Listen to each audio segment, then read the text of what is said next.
Hello, this is Laura Duval. For this assignment, we are going to be working with a document called Original Document, How to Apply for Military Education Benefits. For this assignment, we will be making this document into an accessible document. Let's begin.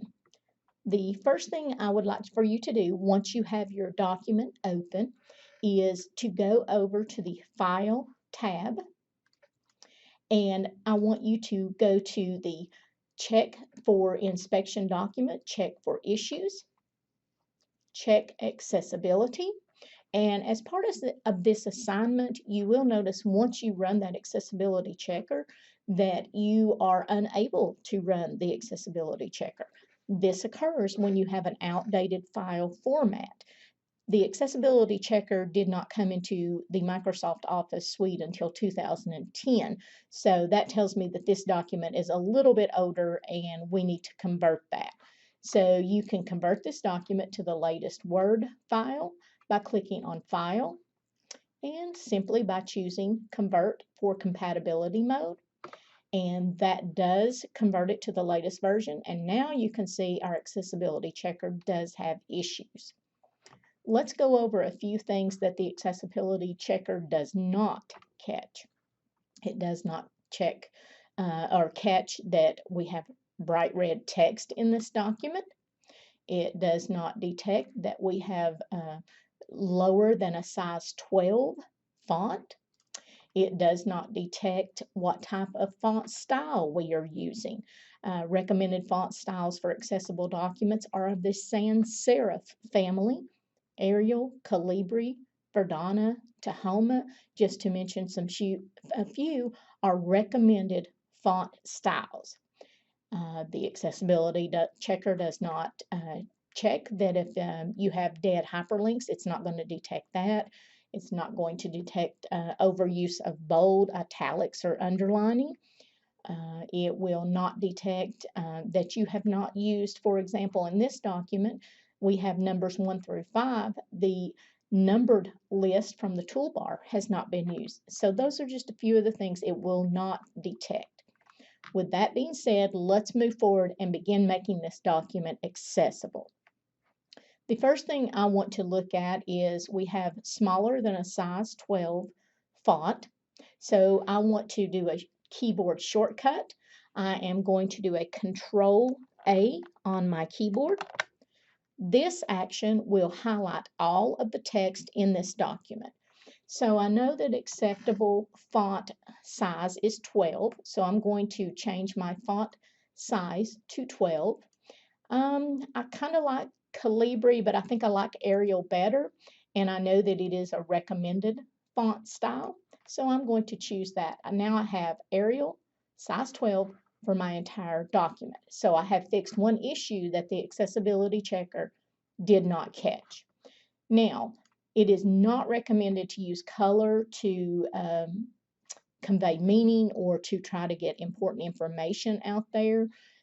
This is not recommended because if you have someone who is colorblind and you don't know what color they're going to see, so they may or may not be able to identify or distinguish that you have used color anyway in your document. So the first thing I want to do to this is I'm going to change my red text to a black or the automatic color. So I have taken care of the red in this document. The other thing that needs to be corrected is I see up here on the styles, there's no structure in this document. And by structure, I mean headings have not been used. It is recommended that we create headings, a 1, 2, and a 3 in a document. I would not recommend going deeper than a level 3 for headings. Heading 1 is always reserved for the title. So in this one, I'm going to assume this is my title of the document, so I will make it a heading 1. So I have completed that. The next thing I want to focus on is points 1 through 5. Now I have highlighted these, and as you can see, the numbering from the toolbar is not shaded a darker color of gray. That tells me the numbering list has not been utilized or applied in this document. So I've highlighted 1 through 5. Now I'm going to simply go to the numbering and click.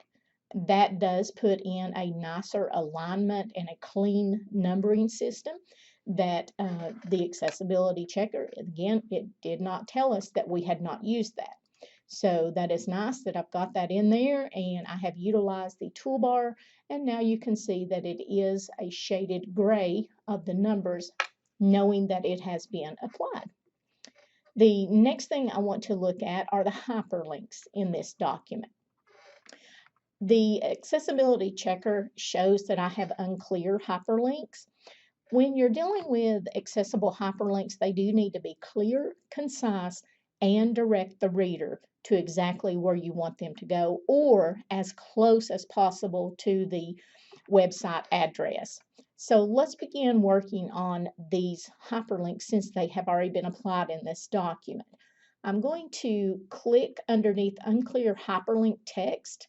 By clicking and highlighting that, it does take me over to my document, and it does highlight that this is the issue. So in order to correct the hyperlink issues, you will need to right-click on the hyperlink. You will choose Edit Hyperlink. And the way accessible hyperlinks work is you want to display the text to display in your document as clear and concise as possible. For this text, I'm going to call this Veterans Benefits. Now, we're not done yet with making an accessible hyperlink. We will do an open parentheses, and then we will key in opens in a new window, close parentheses. This is the acceptable and recommended accessibility guideline for creating accessible hyperlinks. This does tell a person or an individual, if they are using a screen reader, that they are physically going to click on this link and it's going to take them out of this document to the World Wide Web. Now, in order to complete this, we will click OK. Notice that the unclear hyperlink issue, we have dropped from 3, we are down to 2. So I'm going to continue editing the hyperlink. So I will right click, edit hyperlink, and I will key in my text on this one. I think I'm going to call this one GI Bill Comparison Tool, open parenthesis, opens in a new window, close parenthesis. Okay, it disappeared over here. I'm going to click on the next one to begin chiseling away at making this document accessible. Right click, edit hyperlink. This is going to be Walters State Admissions home page, or whatever you choose to call it. Opens in a new window, and I will click OK. All right, we have cleared out all of the hyperlink issues, and now this leaves us with some blank characters. Blank characters are simply too many spaces, maybe you've hit the return too many times, a few things like that. So what I'm going to do is I am going to go over and let's begin hitting the delete key to clear these out. So I have deleted those. Now we are left with 2 issues. So I'm going to highlight and hit the delete key again. And I'm not sure what this here with the asterisk is, so you can simply remove that or do whatever you wish with that. In this instance, I am going to remove it. The next issue is some more spaces introduced, and I think I'm going to just hit the return key and clean that up. So now we have a fully accessible document. So thank you for watching this video, and I hope this helps you with this assignment for how to apply for military education benefits. Thank you. My contact information will follow after this video.